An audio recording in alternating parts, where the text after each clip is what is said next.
The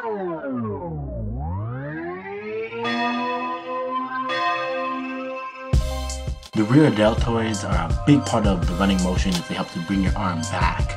And they're good to work because a lot of people love the bench, so it helps to balance it out so your shoulders don't roll forward.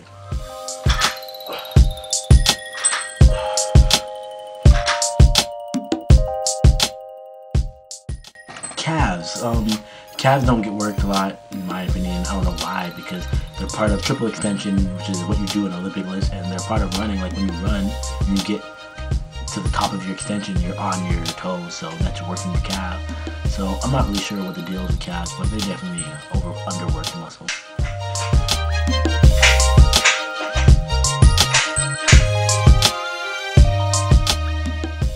The transverse abdominis is always forgotten because a lot of people love to do core, but they like to do things like planks and just straight like crunches.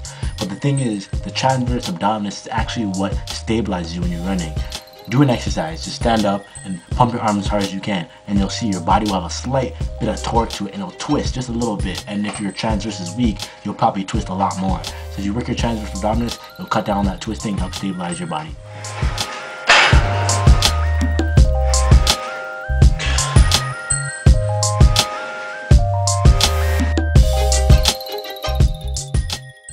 The adductors are often overlooked, and I'm not exactly sure why this is, but they have a lot to do with stability in your hips, and your hips are everything in any sport. It doesn't matter which one you're playing, because if your adducters are off, it can cause imbalances with your hip flexors or even your IT bands, and you don't want that.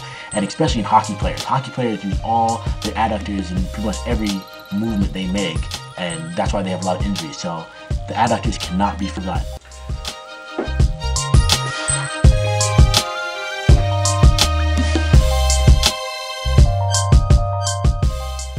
Glutes, they're worked a lot, but they're not isolated enough, and people don't really truly understand the power of the glutes. If you're doing any sport where you have to move your body forward, it doesn't matter if it's hockey, you're running, football, basketball. If you're running, you gotta move to the side. It's your glutes and your medial glutes doing all that work. And when your glutes are strong, it prevents many injuries, and a lot of people's glutes don't even fire when they're playing their sport. They're just there, they're dormant.